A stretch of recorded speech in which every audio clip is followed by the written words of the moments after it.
మావోయిస్టుల ఏర్వేత లక్ష్యంగా భద్రతా బలగాల ఆపరేషన్ కొనసాగుతోంది. ఛత్తీస్గఢ్, తెలంగాణ సరిహద్దు ప్రాంతాల్లోని కర్రెగుట్టల్లో కాల్పుల మోత మోగుతోంది. మావోయిస్టులపై భద్రతా బలగాలు బాంబుల వర్షం కురిపిస్తున్నాయి. ఈ భారీ ఎన్కౌంటర్ లో ఇప్పటి వరకు 33 మంది మావోయిస్టులు మృతి చెందినట్లు సమాచారం. దీనిపై భద్రతా బలగాల నుంచి అధికారిక ప్రకటన రావాల్సి ఉంది. ఛత్తీస్గఢ్, తెలంగాణ, మహారాష్ట్ర సరిహద్దుల్లో 5వ రోజు భద్రతా బలగాల కూంబింగ్ కొనసాగుతోంది. 3 రాష్ట్రాల సరిహద్దులో 20,000 మంది సైనికులు మోహరించారు. 1000 మంది మావోలు ఉన్నట్లు సమాచారం రావడంతో కూంబింగ్ కొనసాగిస్తున్నారు.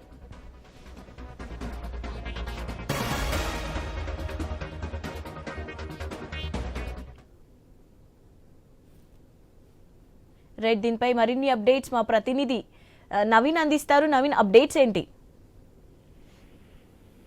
శివారి, మనం చూడొచ్చు ఛత్తీస్గఢ్, తెలంగాణ, మహారాష్ట్ర ఈ 3 రాష్ట్రాల సరిహద్దు ప్రాంతంలో కర్రెగుట్టలు ఉన్నాయి. ప్రధానంగా చూసుకున్నట్టయితే తెలంగాణ నుంచి ఛత్తీస్గఢ్ వరకు కూడా దాదాపుగా 200 కిలోమీటర్లు కూడా విస్తరించినటువంటి కర్రెగుట్టల మీద కీలక నేతలు మావోయిస్టులు అక్కడ ఉన్నట్టు పక్కా సమాచారం రావడంతో కూడా గత 5 రోజుల కాంచి అయితే ఆపరేషన్ కంగారు కొనసాగుతున్నట్టు పరిస్థితి కనపడుతుంది. ఇప్పటికీ మనం చూసుకున్నట్టయితే 1000 సంఖ్యలో కూడా భద్రతా బలగాలు కర్రెగుట్టలను మొత్తం కూడా చుట్టుముట్టినట్టు పరిస్థితి కనపడుతుంది. హెలికాప్టర్ల ద్వారా కూడా బాంబుల వర్షం అయితే కురిపిస్తున్నటువంటి దృశ్యాలు మనం చూడొచ్చు. ఎందుకంటే దాదాపుగా 5 రోజుల కాంచి కూడా పూర్తి స్థాయిలో కూడా కర్రెగుట్టలను మొత్తం కూడా భద్రతా బలగాలు వాళ్ళ ఆధీనంలోకి తీసుకున్నట్టు పరిస్థితి మనం చూడొచ్చు. దాదాపుగా 20,000 మంది భద్రతా బలగాలు అయితే అక్కడికి వచ్చినట్టు పరిస్థితి కనపడుతుంది. పూర్తి స్థాయిలో కూడా అక్కడ జరుగుతున్నటువంటి ప్రతిదీ కూడా ఏది కూడా లీక్ కాకుండా భద్రతా బలగాలు చాలా గోప్యంగా ఉంటున్నారు. ఎందుకంటే హిడ్మాకు సంబంధించి పిఎల్జే కంపెనీ 1 కి సంబంధించినటువంటి హిడ్మా నాయకత్వంలో అక్కడ దాదాపుగా 1000 మంది మావోయిస్టులు ఆ గుట్టల మీద ఉన్నట్టుగా పక్కా సమాచారం కేంద్ర ఇంటెలిజెన్స్ ద్వారా రావడంతో కూడా కర్రెగుట్టల్ని పూర్తి స్థాయిలో కూడా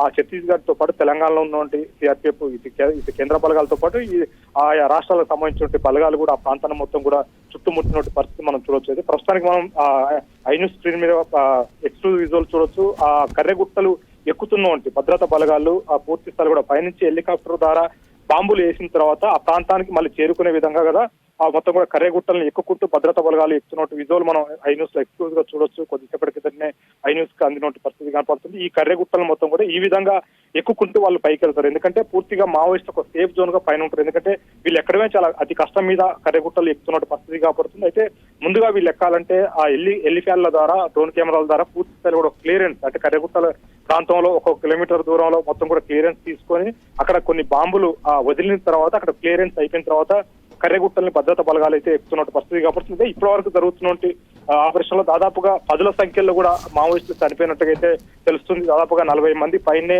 ఆ మావోయిస్టులు చనిపోయినట్టుగా చెప్తున్నారు. అంటే దేశ చరిత్రలో అతిపెద్ద ఎన్కౌంటర్ అని చెప్పుకోవచ్చు. ఎందుకంటే మావోయిస్టులు మొత్తం కూడా దాదాపుగా 1000 మంది ఈ ప్రాంతంలో ఉన్న నేపథ్యంలో దీంట్లో కీలక నేత హిడ్మా పూర్తి స్థాయిలో కూడా అక్కడ ఉన్నారు. అంతేకాకుండా తెలంగాణ రాష్ట్ర కమిటీ కూడా ఆ గుట్టల మీదే ఉన్నట్టుగా పక్కా సమాచారం అందుతున్నట్టు పరిస్థితి కనపడుతుంది. నేపథ్యంలో ఆ కర్రెగుట్టలను మొత్తం కూడా చుట్టుముట్టినట్టు పరిస్థితి మనం చూడొచ్చు. ఇప్పటికే భద్రతా బలగాలు దాదాపు 5 రోజుల కంచి కూడా ఆ ప్రాంతంలో గుట్టల చుట్టూ ఉన్న గుట్టలు స్లోగా ఎక్కుకుంటూ పైకి వాళ్ళు వెళ్తున్నట్టు పరిస్థితి కనపడుతుంది. హెలికాప్టర్ల ద్వారా వాళ్ళకు కావాల్సినటువంటి ఆహార పదార్థాలు మొత్తం కూడా భద్రతా బలగాలు మొత్తం హెలికాప్టర్ ద్వారానే అందిస్తున్నట్టు పరిస్థితి కనపడుతుంది. అంతేకాకుండా బుల్లెట్లకు సంబంధించి కానీ మందుగుండ్ల సామాగ్రి కూడా పూర్తి స్థాయిలో భద్రతా బలగాలు హెలికాప్టర్నే ఆ భద్రతా బలగాలకు కూడా చేరవేస్తున్నారు. ఎందుకంటే పూర్తిగా కూడా ఈ బుల్లెట్లకు సంబంధించి కానీ ఏదైతే వాళ్ళు విసురుతున్నారో రాకెట్ లాంచర్లకు సంబంధించి కానీ ఇవన్నీ కూడా పూర్తిగా మందుగుండ్ల సామాగ్రి అయిపోతున్న నేపథ్యంలో ఒక పక్క హెలికాప్టర్ ద్వారానే భద్రతా బలగాలకు కూడా మళ్ళీ ఆ వెపన్స్ కానీ వాళ్ళకి కావాల్సిన బుల్లెట్స్ కూడా ఏదైతుందో ఈ జవాన్లకు అయితే అందిస్తున్న పరిస్థితి మనకు కనపడుతుంది. ఏదైనా